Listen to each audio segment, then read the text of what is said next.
Title 42 is going away whether you like it or not, and the Biden administration is pretending they didn't want it to, but the court said to lift it. They're lifting it, and a guy who used to be in charge of the DHS, Department of Homeland Security, is Chad Wolff under Trump. Chad, how are you? Good to see you again. It's good to see you. Thanks for having me on. He's also the executive director of AFPI, AmericaFirstPolicy.com is the website. Chad, I just want to get into the nitty-gritty here. I'm in Texas. We know that there are between 30,000, this is a crazy number, and 700,000 poised to come across the border when Title 42 goes away. The Biden administration is pretending you and Trump broke the border. I mean, how did they get? Let me ask you this: how did they get away with that when we know how low the numbers when you were controlling things? Well, look, I think the Biden administration says a number of unbelievable things, yeah, and this is just one of many. I think the American people, most reasonable Americans, know that that's not the case. That the border back in 2019 and 2020 was probably the most it's been secure in generations. Yes. I would say. And that you just have to look at the numbers and the metrics and the data, all of it coming from the Department of Homeland Security to say the border is the most out of control, the most chaos that we have seen down there. So every time that the secretary stands up and says the border is secure, or that the Trump administration broke the border and they're just simply fixing it, it's not the case. It's just a massive disinformation campaign that the administration is trying to pull over on the American people. It's not working, and the American people want to see a change. They want to see that border secure, and they are begging the administration to do just that. Yeah, it's word games, Chad. The guy who's doing your old job, Mayorkas, literally said in front of a hearing in Congress, the border is secure. And then the next line was, but we're working on security. So I'm confused because I thought secure was a finite thing. Okay, it's fixed, it's secure, it's good, but we're working on security, which doesn't make any sense. Over the weekend, he rolled up his sleeves and had a short sleeve shirt on or whatever on MSNBC and ABC and everybody else and said the border is secure, we have operational control of the border. They might have operational control in the way that they want it to be, which is paroling everybody who comes here. But it's not secure, is it? Well, it's not secure. And if you have to listen closely to what the secretary is saying, he has redefined what it means, the definition of secure and the definition of operational control.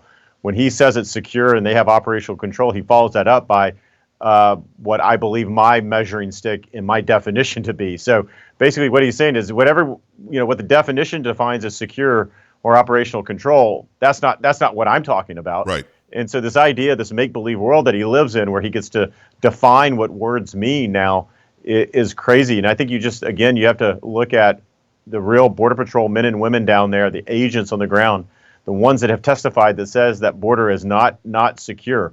Look, and he's tried to tell the American people numerous times, it is secure. You don't send 1,500 members of the National Guard to the border if it's secure. Right. You don't do a number of things. You don't deploy FEMA, which is what they're doing, if the border is secure and you're not in a crisis. And so his words are one thing, but the actions don't meet his definition and his narrative that he's trying to spin on the American people. Members of Congress have picked up on this. They have been very frustrated over the last 2 months, not getting clear answers from him and not getting the truth and the facts out there. And so, again, we're in a massive disinformation campaign currently by the department. Former Department of Homeland Security Secretary, also Executive Director AFPI, it's Chad Wolff. AmericaFirstPolicy.com is the website. Go there. Go follow him everywhere over on social media as well, both AFPI and Chad himself. In the 1980s, I think it was 1986, I could be wrong, Ronald Reagan made a deal with the Congress. All right, I'll let the 3.6 million illegals that are here stay. They've got citizenship. Here's some amnesty for them. And Congress promised him, we will now follow the law. Here's the new law. Here's the immigration law. Here's how we're going to do it. It appears as though you and President Trump actually did what Reagan thought was going to be done. And you locked down the border. Those who want to come here legally can. Those who want to ask for asylum can, but they're going to be detained if they break the law to get here. We separated 500 kids from their parents. Chad, let's fast forward to today. 6.3 million have come in illegally that we know of, not even the getaways, that we know of since Biden took office. 85,000 children are unaccounted for. What the hell happened? Well, the Biden administration happened, unfortunately. Yeah. You have over 360,000 unaccompanied children that have crossed that border with no parent and no guardian that are now in the United States, mostly at the hands of other smugglers who have picked them up. The Biden administration has purposely reduced the stringent vetting that it takes to pick up a child. You don't have to be background checked and fingerprint checked and DNA checked any longer, things that we had put in during the Trump administration. You can come over and just simply pick up a child. So all of their measures, but particularly around the children, are very inhumane. And I think that will be their lasting legacy at the end of the day. But again, you have to just look at the numerous things that they have done that tells you that they're not serious about securing that border. They talk about they don't want to implement anything that actually worked during the Trump administration. Right. But they don't tell you why. All they say, well, if it's Trump, it's bad. American people, at the end of the day, don't care who created it. All they want to know is that it actually secures the border. And that's what we don't have right now. That's what we need to return to. There's not a resource issue at the border. There's not more money needed to be thrown at the border. We don't have a money problem. We have a policy problem. And until they change that policy, the underlying policy that is driving this illegal immigration into the United States, unfortunately, nothing's going to change. And I think over the next several weeks and months, you're going to see a number explode that is, we're already beyond incomprehensible. We've never envisioned these types of numbers before. Right. Unfortunately, they're going to get worse. I mean, girls are being raped, women are being raped, little boys are being raped, and as you said, the cartel can kidnap a kid, hand it to somebody who's a drug runner, and he could say, no, he's with me. Nobody's checking backgrounds, nobody's doing anything. But here's the question, Chad, and it's former DHS Secretary Chad Wolff. Where's the outrage? You had AOC fake crying next to a fence, a detention center that I think was built by Obama, by the way. 85,000 kids, we just don't know where they are. And many of them, as you know, are indentured servants now. They came over and they owe $8,000, $9,000, $10,000 just for the trip, and they've got to work that off. And they're never going to be able to work that off. They're literally bringing slaves here to America, and nobody on the left seems to care. No, they don't care, and I'd say they have lost all credibility in the eyes of the American people. They complained for the largest amount of time during the 4 years of the Trump administration about the measures we were taking, and they always talked about how they wanted to protect individuals. But yet the policies that they're advocating for now, things that they want the administration to do, put every single migrant in danger. And we just have to see that when we look at the data and we look at the numbers. More migrants have died in the desert and on that river than at any time in history over the last 2 years. Compare the last 2 years to any 2 years previously, and there are more deaths. There are more everything. The Biden administration, as I like to say, is breaking numbers and records for all the wrong reasons. And They know it. They have the data. A lot of this data almost exclusively comes from the Department of Homeland Security. They look at this every day. They know what's going on, and they won't change their policy because they simply don't care. They don't believe in borders. Everything that they do and say talks about having an open border mentality, and it's not a throwaway line. It's actually what they believe, because all you have to do is look at their policies. It's what they've advocated for. When you tell members of ICE law enforcement agents that it's no longer appropriate for you to remove someone that simply breaks the law, that comes across that border illegally, they have told them you cannot remove individuals for them breaking the law. I think that tells you everything that you need to know. They're not serious about enforcing immigration and border security. It's completely crazy. It's Chad Wolff, former DHS Secretary. He's the Executive Director of AFPI. Go to AmericaFirstPolicy.com. The Cochise County, Arizona Sheriff said today, and we're doing this interview on the 8th of May, 3 days before Title 11 lifts or Title 42 lifts, hasn't heard from the DHS, hasn't heard from the Biden administration. He's a border guy. He doesn't know what's going to happen on that day, and the feds, who are supposed to be in charge of naturalization and immigration, aren't even talking to him. Is that crazy, or is that normal? Well, it's not normal, but I hear that a lot from law enforcement, particularly along that border. They have grown frustrated over the last 2 years with DHS leadership, and the communication cycles have broken down. The relationship between local law enforcement and DHS has never been worse. The relationship between DHS political leadership and DHS law enforcement has never been worse. The system is broken, and again, they don't seem to care that it is, and they just continue on day after day with a broken strategy and a broken policy, and they continue to double down on it. It's wrong.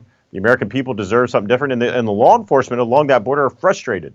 They're frustrated they can't get answers. They're frustrated that they're not part of the solution, and they're frustrated because there's not actually an effective strategy in place to deal with the crisis that they see every day. Secretary Mayorkas and others are back here in D.C. They're on the border every day, they're having to pick people up. They're having to do high-speed chases.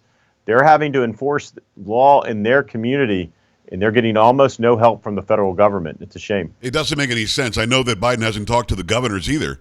Maybe he talked to Newsom, but it's another Democrat. He hasn't talked to Abbott. Hasn't talked to. I don't think he talked to the previous Governor Ducey in Arizona. Maybe he's talking to Katie Hobbs. I have no idea. But at the end of the day, these states are being inundated. They're being invaded. You've got 50,000 illegal aliens that were taken in New York City. 50,000, Chad. That's it. I mean, in El Paso, there are 30,000 waiting to come over on the 11th. So the mayor there says, well, they were sent there because of racism, because he's a black mayor for some reason. Also, he's a sanctuary city, but you're ruining our city by doing this. 50,000. We're talking about 6.3 million that have come across, mainly in Texas. Del Rio, Texas, El Paso, Texas, Brownsville, McAllen. These little towns can't handle this. They don't have the resources. Yet nobody seems to be willing to do something. Any sort of comment or commentary on the mayors of D.C. and New York and Chicago complaining about getting a few thousand? Well, no. What I would say is welcome to the fight. Yeah. Welcome to what South Texas and parts of Arizona, New Mexico, and California have been dealing with for 2 years. And so, yes, you're upset because all of a sudden you have an influx of folks coming into your communities. Again, you're New York City. You have a population of 9 million with a tax base coming from 9 million individuals. My guess is that you can sustain some of this. Towns like El Paso and Del Rio and Laredo, Brownsville, McAllen, they can't. They've been overwhelmed to an extent that New York City will never see, that Mayor Adams will never experience, and the mayor's complaining. But, look, he is saying that the federal government needs to do more. We have bipartisan consensus now that the federal government's at fault for this crisis and that they need to be doing more. And the fact that Mayor Adams visited El Paso recently, when's the last time the mayor of New York City went to El Paso? Yeah, probably first time ever. Because the system is broken. He knows it's broken. The Biden administration knows it's broken. DHS knows it's broken. And they don't want to do anything about it because they have to admit failure for the past 2 years, failure that Vice President Harris has not been a border czar as indicated, failure on every single front. And instead, they're going to double down and they're going to do it at the detriment of the American people. Former Secretary of the Department of Homeland Security, it's Chad Wolff. Chad, you get the call tomorrow morning from Biden. Not going to happen, obviously. But he calls and says, Wolff, I need you back, man. There's something really wrong at the border. What's the first thing you would do? Is there a first thing the DHS secretary could do? Could Mayorkas do something today to stop this? Well, I think first a signal needs to be sent that it's not going to be business as usual as it has been over the last 2 years. I would immediately begin construction of new border wall systems. I would tell the government of Mexico that we're going to implement MPP in 60 days. I would do a number of things that I know the department can do in a relatively short period of time, right? It's going to take some time to get some of this back up and running. Yeah. I would announce all of it, and I would say that we're going to bring some deterrence back to the system. I would say we're going to start removing individuals. We're going to start returning more flights. I would put cameras out there showing the cartels and showing the smugglers that we mean business. There's a new sheriff in town, and things are going to be different. I think that's where they need to start. Unfortunately, they're not going to do any of it. They're not going to do any of what I just described. Because they don't believe in it. Otherwise, they would have done it by now. Kareem Jean-Pierre, the press secretary for the White House, has said many times that Biden somehow put forth legislation, which he can't do. He's the president. He doesn't do legislation. That's the Congress. But he's put forth legislation day one, and the Republicans refuse to accept it. I guess his legislation would somehow fix it. Is there a problem with the laws we have in the books? Can't we just use what we already have? Yeah, we the Biden administration can fix this crisis using all the authority that they already have. Yes. What they're referring to is actually they put forth a bill. They endorsed a bill that was introduced in the House. Right. That and basically the main tenet of that bill is amnesty. Amnesty for I would say 11 million people. Someone still to this day has not explained to me how amnesty solves the crisis on the border. The two are completely separate. And yet they tie the two together. They say, we'll give you border security if you give us amnesty. They are using the security of the American people and what's going on along that border to achieve a political ends that they have been unable to achieve for years and years and years. And they're doing it at the detriment to the American people. It's shameless, and they've been called out on it, and they can't explain it any longer. It's Chad Wolff. He's the executive director, AFPI, AmericaFirstPolicy.com. I appreciate the time. I've had Republicans on here, big-name Republican senators and representatives, who all to a person say, I don't know if impeaching Mayorkas makes sense because it can't get through the Senate, so it just would be a political move. No. You have to impeach the guy because the American public doesn't have any support of him. They don't think he can do anything to fix what's wrong at the border. And I think that you send a message if you impeach. Would you be on my side and want to impeach him, or you think that's a bad move? It's certainly complicated, but I do think it sends a message. I think it sends a message that not only the American people fed up, but the members of Congress, the ones that would vote to impeach him, particularly in the House, have lost all confidence in him. I think It also sends a message to his workforce that says, hey, we're looking out for you guys. We know that you're frustrated as well, and we're taking basically the only step left that we have to take. And then it puts pressure on the Senate. It puts pressure on some very interesting members over there, members like Kristen Sinema and others that come from border states that now have to make a very difficult decision. Do they continue to back Biden sort of blindfolded, or do they look out for the constituents and the security of their state and actually do the right thing? So, look, there's no one to blame here but Secretary himself. Right. He has, on numerous occasions, he's had the opportunity to correct the record, to say he maybe misspoke, he didn't have all the facts, to apologize to the men and women on horseback that he maligned. It was horrible. That the president maligned on several occasions, and Congress has given him every opportunity to do so, and in every opportunity, he has doubled down. And at this point, it's unforgivable. I know you're fighting for what's right for America. Go to AmericaFirstPolicy.com. He's the executive director of AFPI. Former acting DHS Secretary Chad Wolff. Chad, come back again. I hope it's not going to be as bad as it looks like it might be on the 11th, but there's a lot of work to do, and I think your voice is very, very important in this. Thank you. All right, thank you. All right, brother. We're back after this. Stay right here.